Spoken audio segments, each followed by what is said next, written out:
about roundworms, small roundworms that were discovered in every MS subject tested.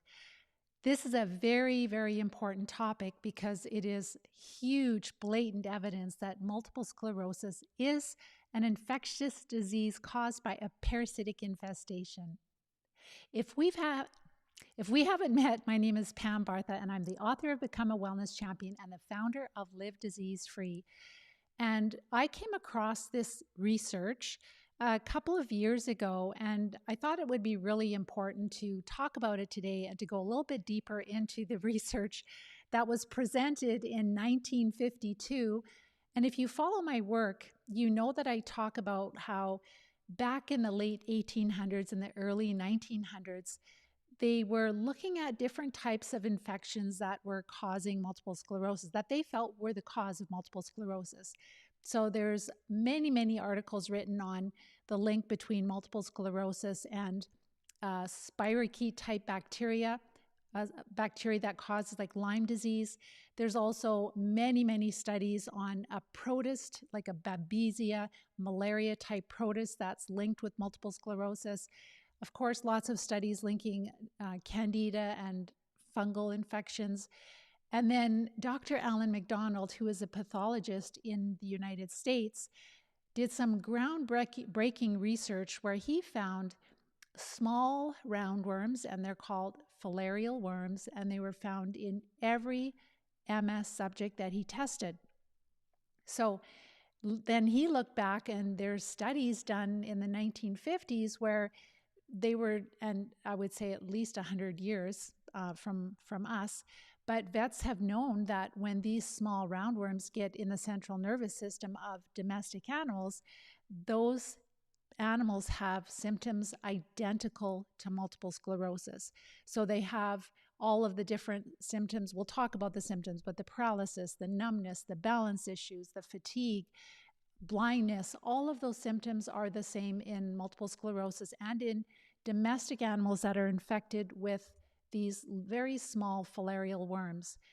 So this is really, really profound, really important, something that we cannot let disappear. We have to keep talking about this topic because it's so incredibly important. I believe that it's one of the infections that are really causing a lot of problems in multiple sclerosis, one of the main types of infections. So this is a study done in 1952. I'm just going to talk about a few of the highlights, and I'll talk about a little bit of the research that I've shared with you at different times. But there are a variety of nematodes. So nematodes are roundworms, species that have been observed to invade the central nervous system.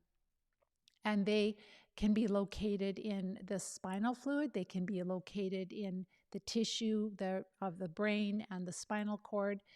And this article is, again, 1952, and it's crazy how much they knew about these worms back then. And we don't talk about this at all right now. So this article talks about how the larvae from these worms can cause epilepsy. And we do know that epilepsy, the biggest cause of epilepsy, is a parasite in the brain. And they also shared that studies on animal diseases were the starting point of identifying or in the identification of similar human disorders. So a lot of times they will see a disease in animals and they will study that, and then they will see how that is similar to diseases in humans. And so they would have similar causes. So for example, these filarial worms that infect animals, they can be passed on to humans, and then they would cause a similar disease in humans. So one species of this roundworm, this very small roundworm, is called, the genus is Ceteria.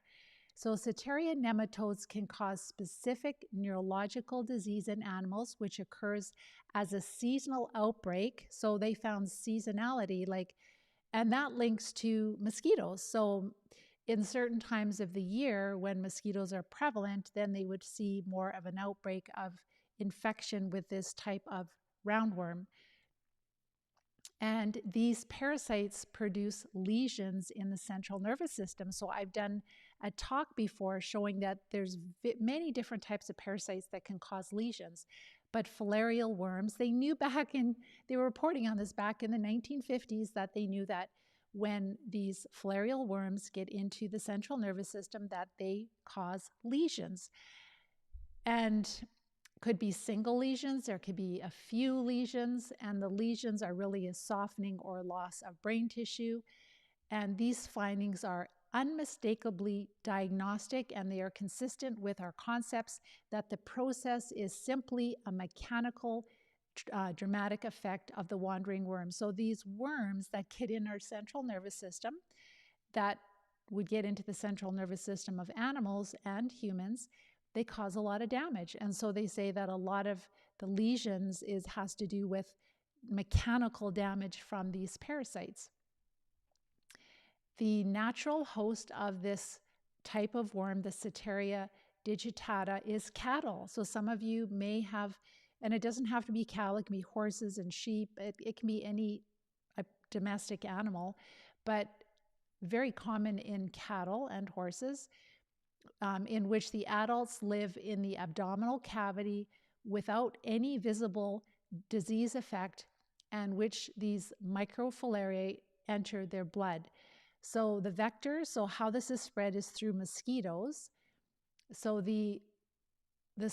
so when I say microfilariae, that means the immature larva form of the worms.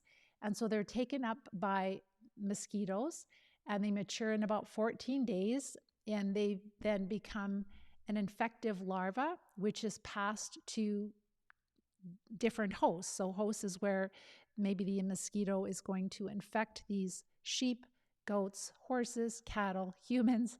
So again, it's not just Lyme disease from ticks that we have to worry about. We know that different types of parasites can be passed on through mosquitoes also. And then back in the 1950s, they knew that these larvae would have a direct route to the central nervous system. So they have an affinity. They move directly to the central nervous system. It's not like they just accidentally wandered and ended up there. And they talked back then in the 1950s about how difficult it was to identify these worms, because they're notorious for moving around. Just like Dr. Alan MacDonald said, they're not going to be staying in one place. They are wanderers, and they can infect animals, and they can cause damage in a certain area, and then they just move on. And so they're easier. Dr. Alan MacDonald found that they are easier to identify in the spinal fluid versus the brain tissue. And he found lots of them. He found them mating and in clusters and all kinds of debris from their waste material, and found eggs and larvae of these mating. He found them abundantly in every MS subject that he tested. And he did this on a very simple budget. He did not have to spend millions of dollars to do this. So for ascarids, the different types of worms, which are called ascarids, the eggs hatch in the intestines, and then they travel to the lungs, and some larvae end up in the blood, and then they wander into the central nervous system or the eyes. So they do like the eyes also. And so they call it cerebrospinal nematodiasis, because these nematodes love to live in the spinal fluid in the central nervous system. And it can be missed in both accurate clinical or pathological detection. So it's really hard to pick up these worms. In fact, patients lived with a diagnosis it may be impossible to, if somebody has a diagnosis, it may be impossible to detect it with our standard tests until people pass away. And then that's what Dr. Alan MacDonald did, is he looked at the remains that were saved in brain banks for research purposes. And then he was able to actually look at the spinal fluid that was preserved. So this occurs more so in the summer and in the autumn, with the transmission of these filarial worms coinciding with the mosquito population and the other insects that would carry these filarial worms. Could possibly be ticks also. One thing that I found interesting is that they were citing this in the 1951 study.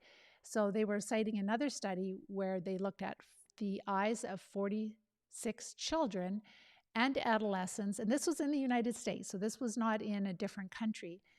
And it showed some features of a lesion. So they had a lesion.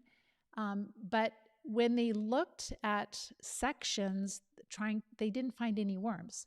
So then what they did is they did several sections. I think 2,300 slides. And that revealed larvae in 24 of the 46 children in their eyes. And so because this was so uniform, they concluded that this nematode was present in all 46 cases because of the very similarities with all of the cases. So we know that there are at least, and probably more than 8 types of filarial nematodes.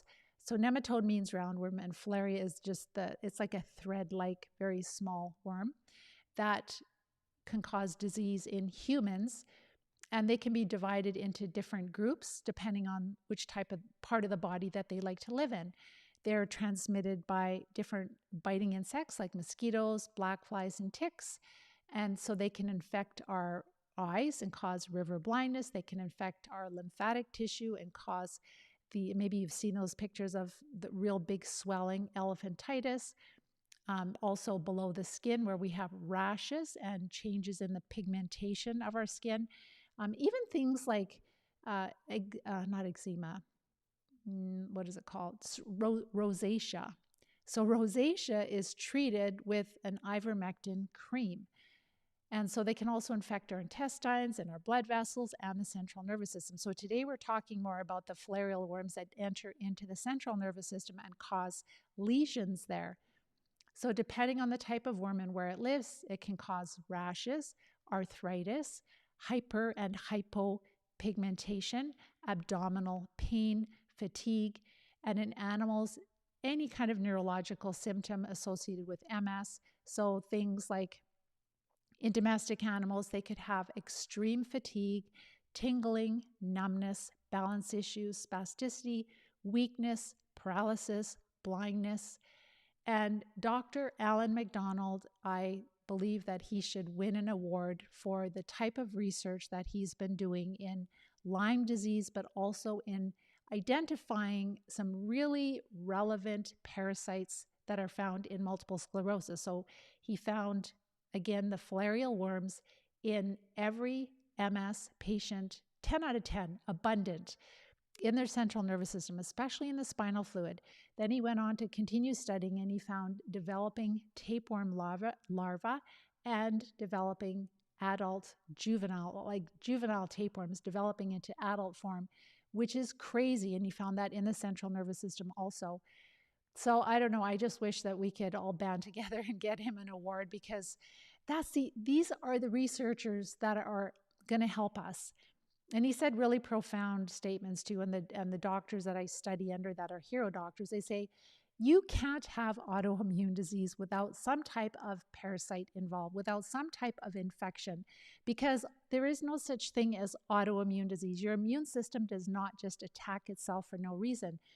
There's a war going on. There's inflammation going on. Your immune system is overwhelmed with infection. It needs support. It doesn't need to be shut down. So Dr. Alan MacDonald, again, he discovered small nematode worms in the central nervous system of people that were diagnosed and died. So they were subjects. So they had died and their remains were saved for research purposes. So confirmed diagnosis. And he said, we have not found a case of MS that does not have these worms in the spinal fluid. And the nematodes were not identified in the spinal fluid of animals or humans until 2016 by Dr. Alan MacDonald. Previously, researchers looked for nematodes in the brain, but they're hard to find there. Just as that one study I shared, they had to do like over 2,000 slides before they found them in the brain. They don't stay in the brain, they move around, they cause damage. And so because once they cause damage, they move on, Dr. Alan MacDonald said.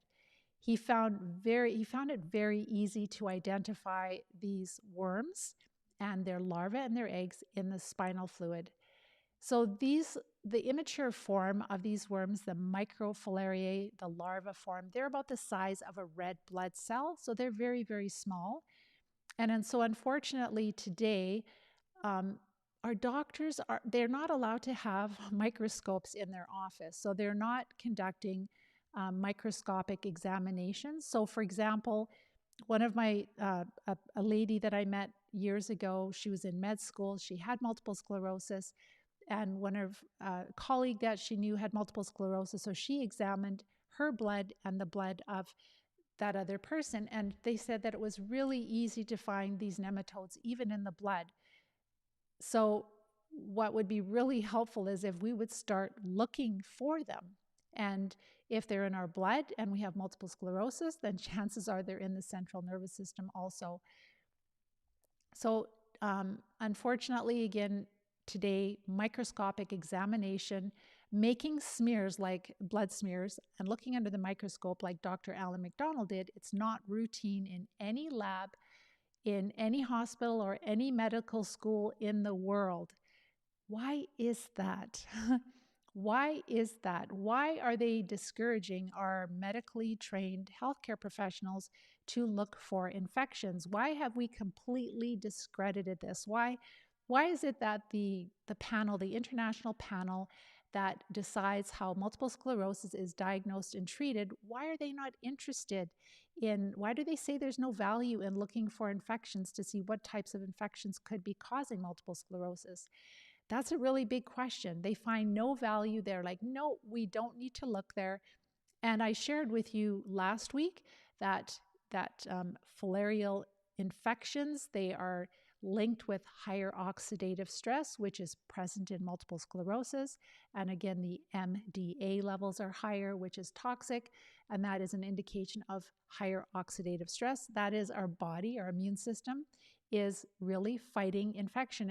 It's working hard, and it uses oxygen type little bombs to help kill the parasites. And so that, and then also I shared the week before about there is a higher amount of lactic acid present when you have these filarial worm infections. Other infections also, but also with filarial worms. So it's all like an interconnected web, all of this research, all of this evidence, it's all building a very strong case that multiple sclerosis is an infectious disease. It is not our immune system's fault. Our immune system needs help. It does not need to be shut down.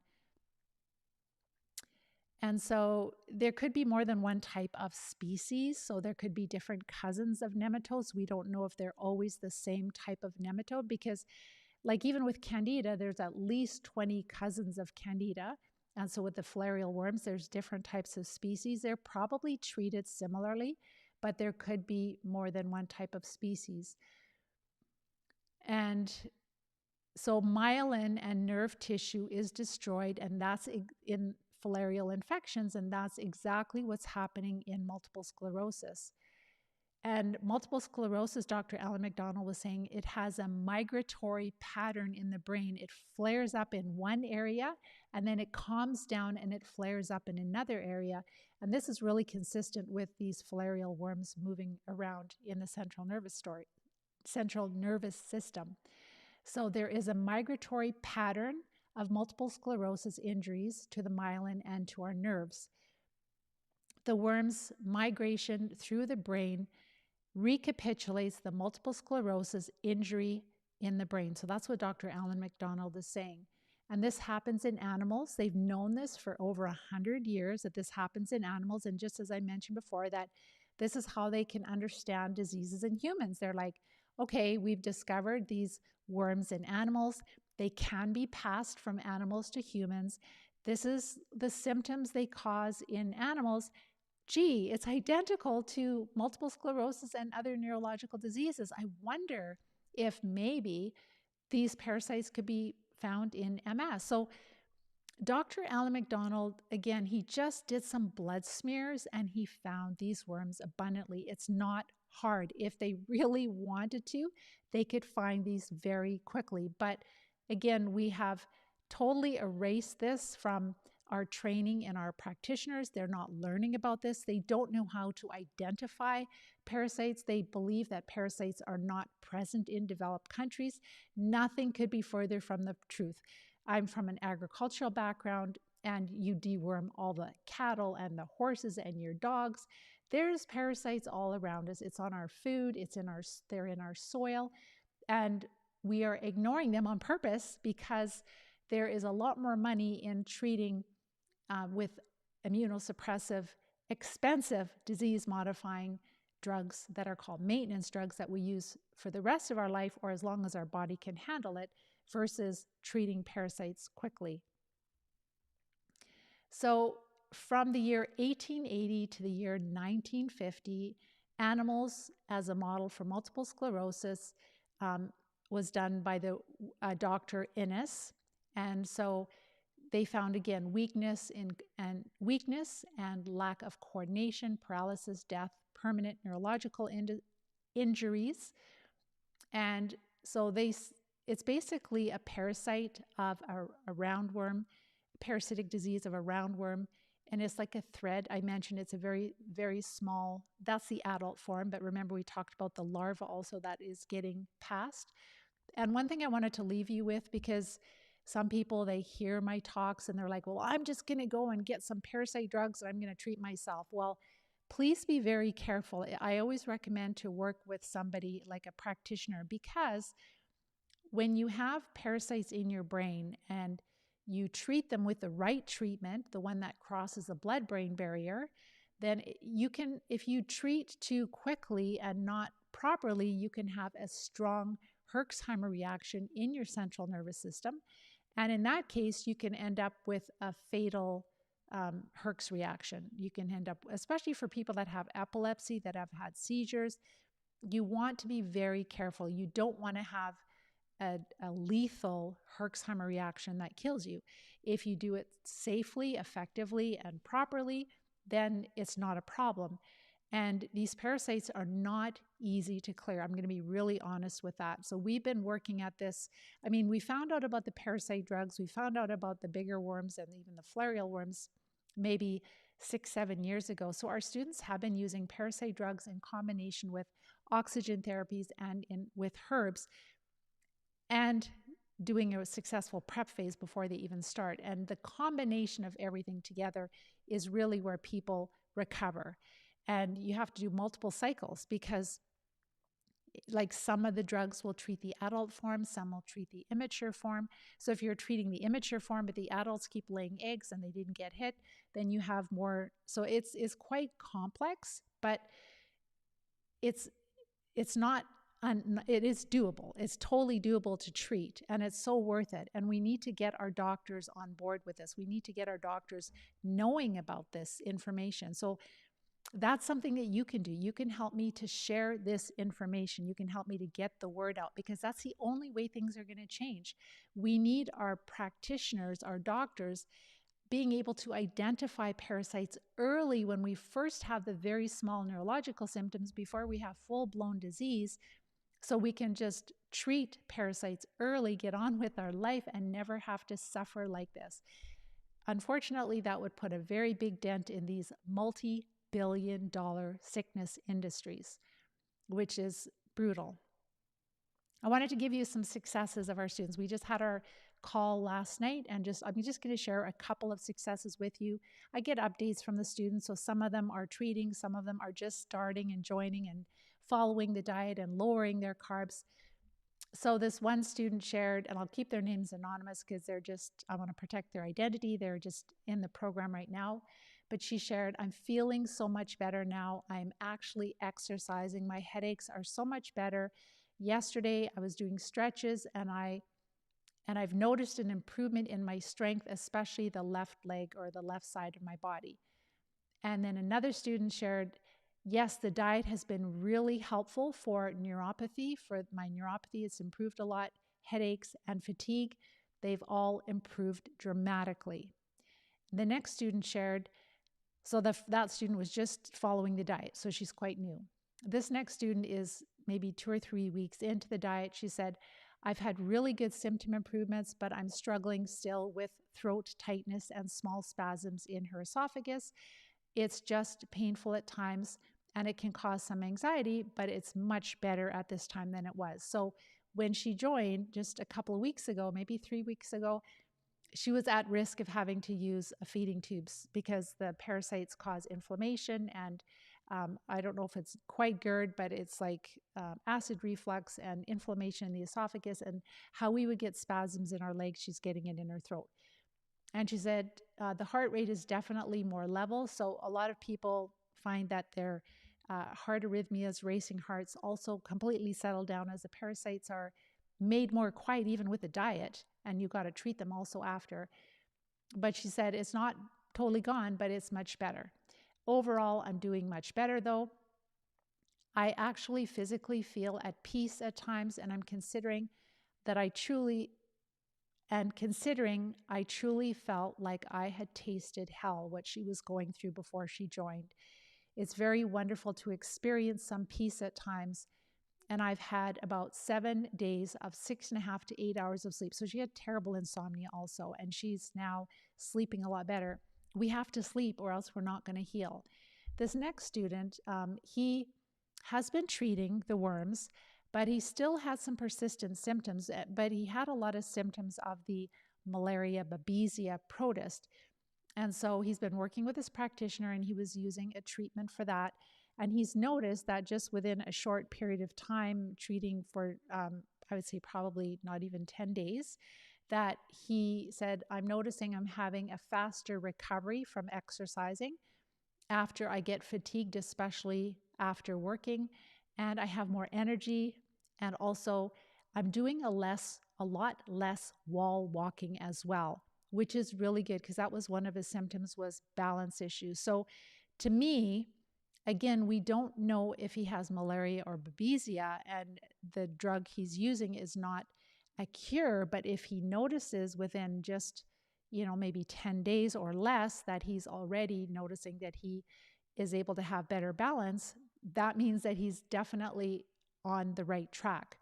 So this is where we have to fine tune things. And it's ridiculous that we can't get our doctors to test us for things. You can test for malaria and babesia, but they're not common tests, especially in countries like Canada. The next student, so this student is kind of like some of our students, like most of them, they follow the steps the way I have them laid out. And it's very quickly they notice huge symptom improvements, especially with the diet. And then there's a couple of students that kind of like, well, I'm 95% there, but I still think that I should have this and this and this. And they're healthy foods, they're lower carb, but it's so ridiculous that when your carbs are just a little bit higher, you don't notice as many symptom improvements. So we had to go back, and he got a little bit stricter with the diet. And he said, my balance has definitely improved now with adjustments. So just getting the carbs a little bit lower, not a ton lower, but just getting to that sweet spot of about 30 total grams of carbs per day. I feel that I have great energy, and I'm on the diet with perfection now. And I've been using chlorella, and he's doing the enemas, the oxygen enemas, which I can't talk about here, but you can always go to our website, livediseasefree.com, and look for the using oxygen therapies and I think I even did oxygen enemas for treating parasites. So there's a couple of different blog posts there.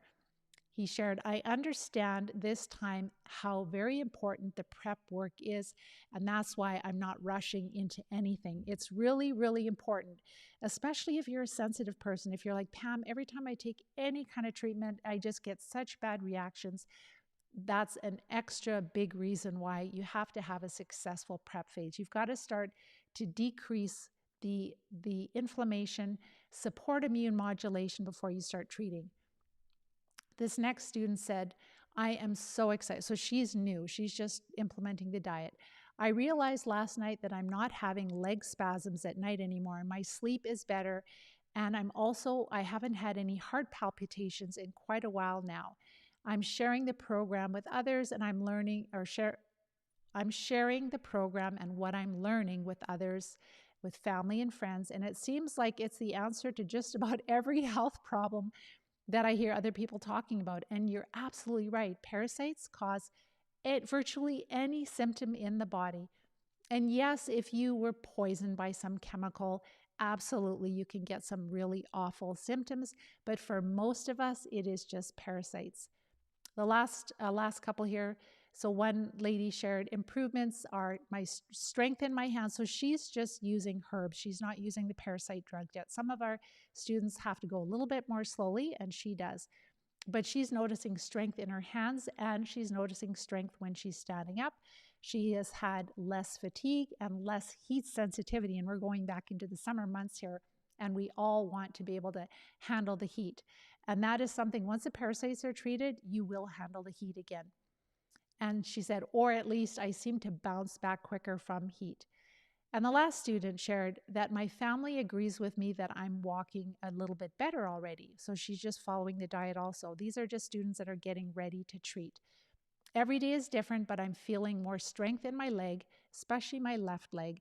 I've had enough confidence to go up 2 steps to speak on the lecture at church today.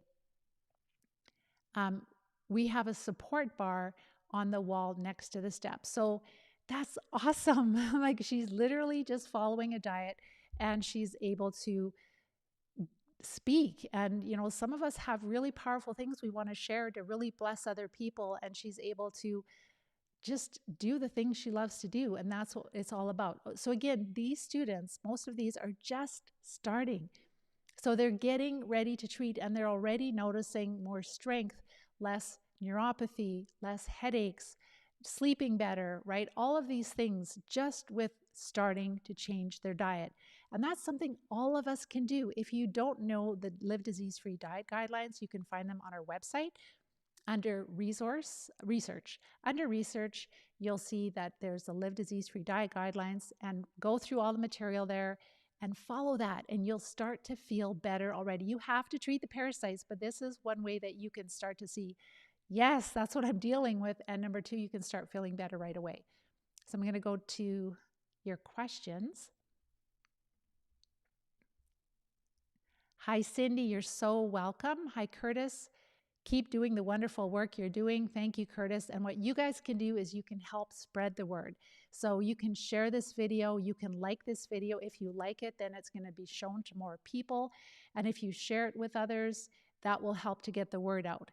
I'm doing my part. You guys can do your part. You're very, very welcome, Curtis. And Angeline, you're very welcome.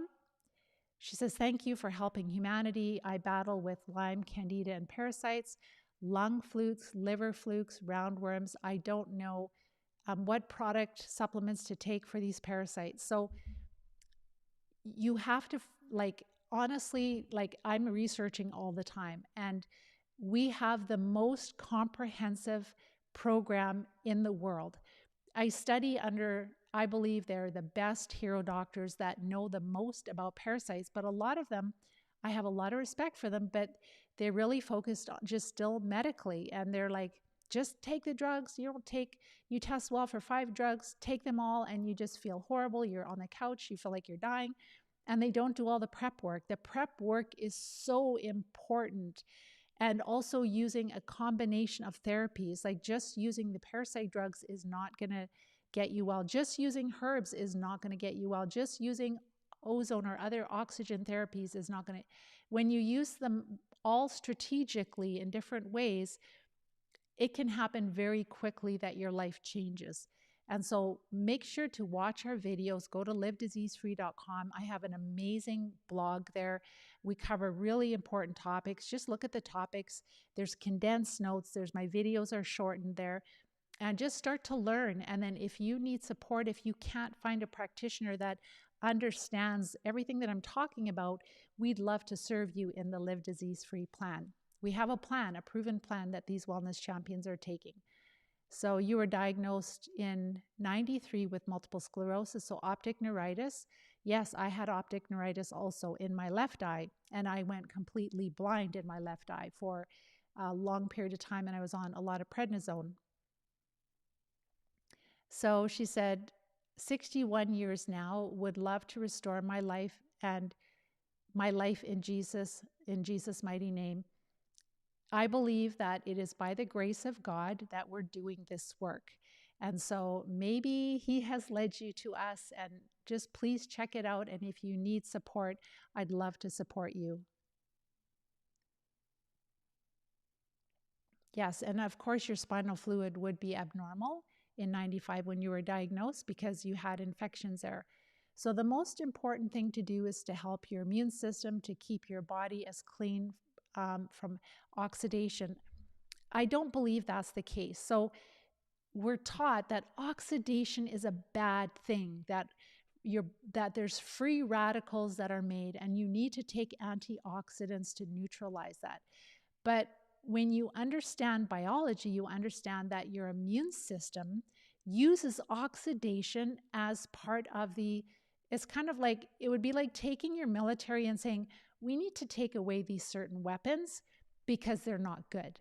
And it's like, well, if you take away the weapons from your soldiers, then they can't combat the enemy. So if you have a lot of oxidation going on, like if you're a healthy person and you're eating well, and you're sleeping and you're exercising, but you've got a lot of oxidation going on, you've got infections. I mean, unless you're exposed to some toxic chemicals. But for most of us, it's infections. And then you go, interesting. I've got inflammation, I've got oxidation.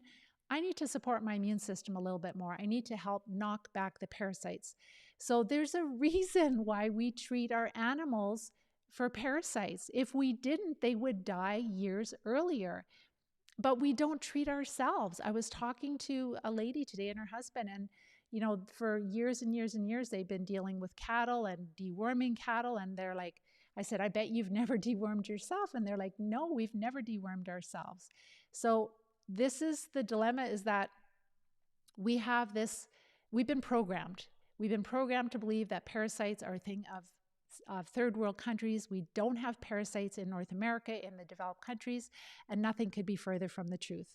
And if we don't manage them in our body, if we don't knock them back every once in a while, then we just die earlier, because we live on planet Earth, we're exposed to them, and maybe some of us, because we're on antibiotics a lot, like myself, then we end up with a real problem. Like the parasitic infestation comes a lot quicker because we've lost our natural defense. So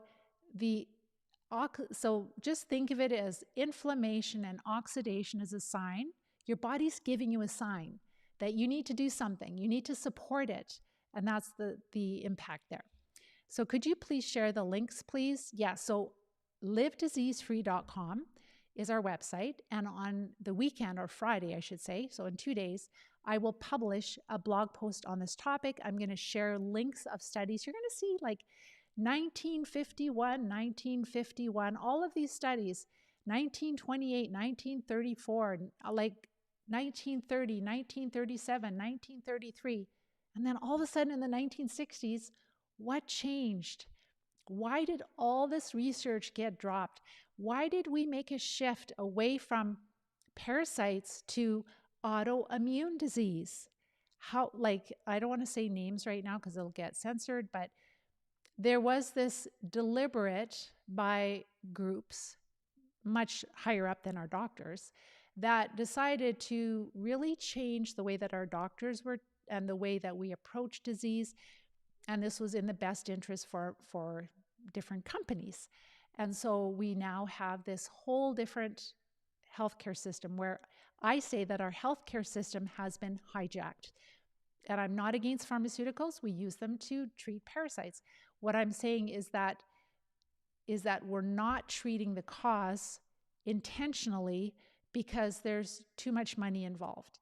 There's billions of dollars for each type of, like there's cancer, there's MS, there's arthritis, there's all of these different industries. And so we're stuck, we're gridlocked. And the only way things are going to change is when you, as an individual, you learn about this and you start talking to people around you.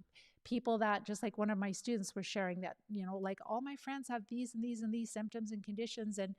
And they're like, they've never thought that parasites could be causing their problem.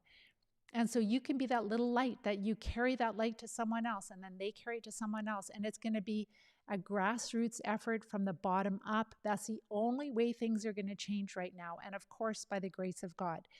because our system is really taken over right now, and we're not serving the people, we're serving big companies.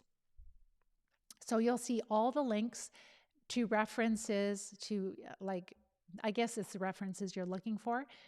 But if you want to, and you'll see the link to my masterclass training also will be with this video on Facebook and on YouTube, but also it'll be on the bottom of my blog post on livediseasefree.com. A couple more questions here.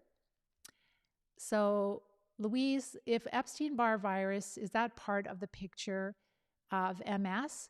I did actually a blog post, and I believe it was at the beginning of 2022. I don't think it was 2023. But if you go on our livediseasefree.com website, go under blog, you'll see. So the study, the most recent study, that really big military study that they were trying to link MS with Epstein-Barr virus, out of, I can't remember if it was like thousands of participants in the study, they took a very, very, very small subgroup of like 35 people. And when you actually analyze the study, it was very, very weak.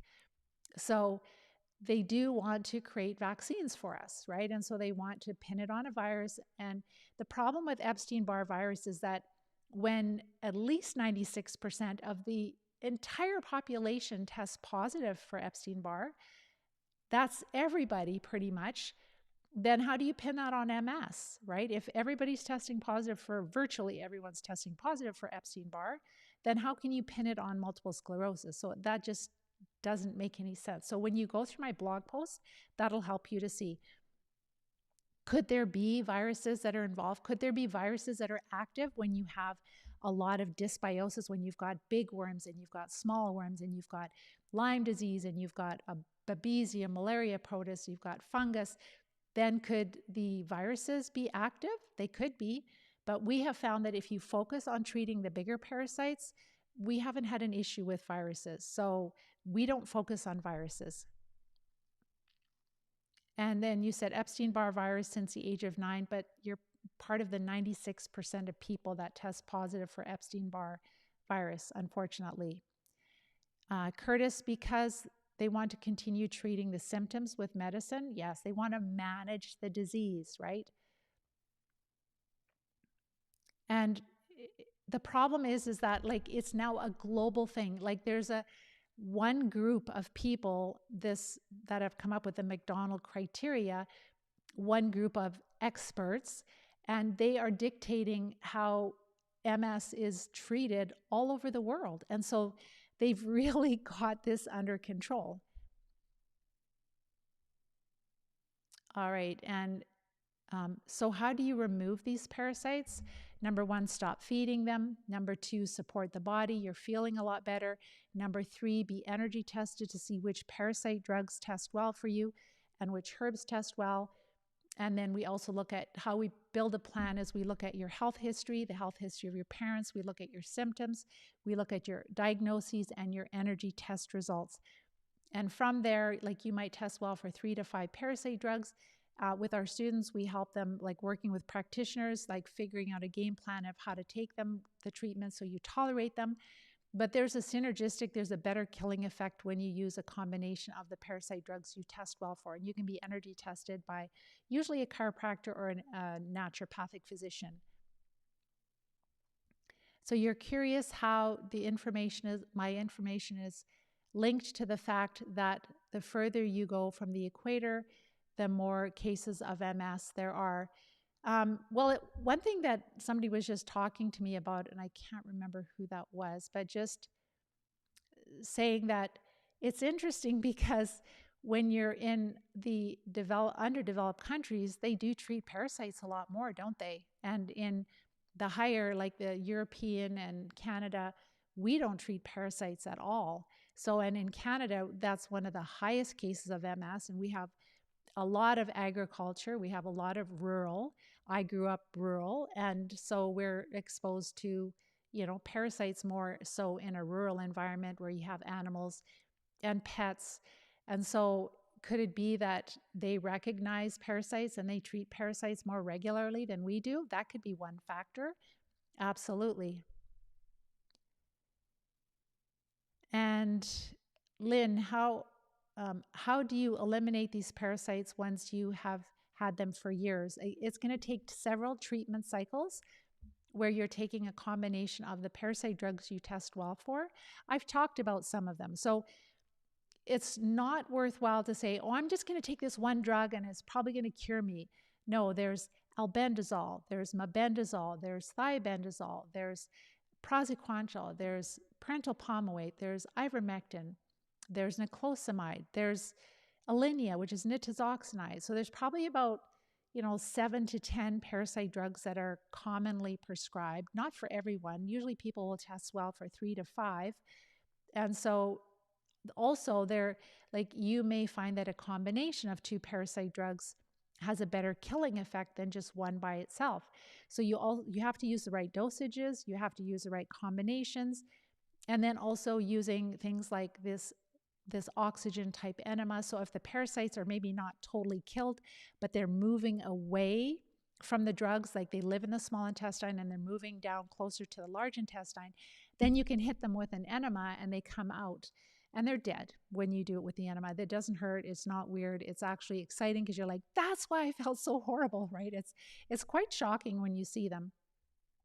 So slowly it's a process. You have to kill the adults and then the larvae. Well, different drugs will treat the larvae and different drugs will treat the adults. So you've got to treat both of them.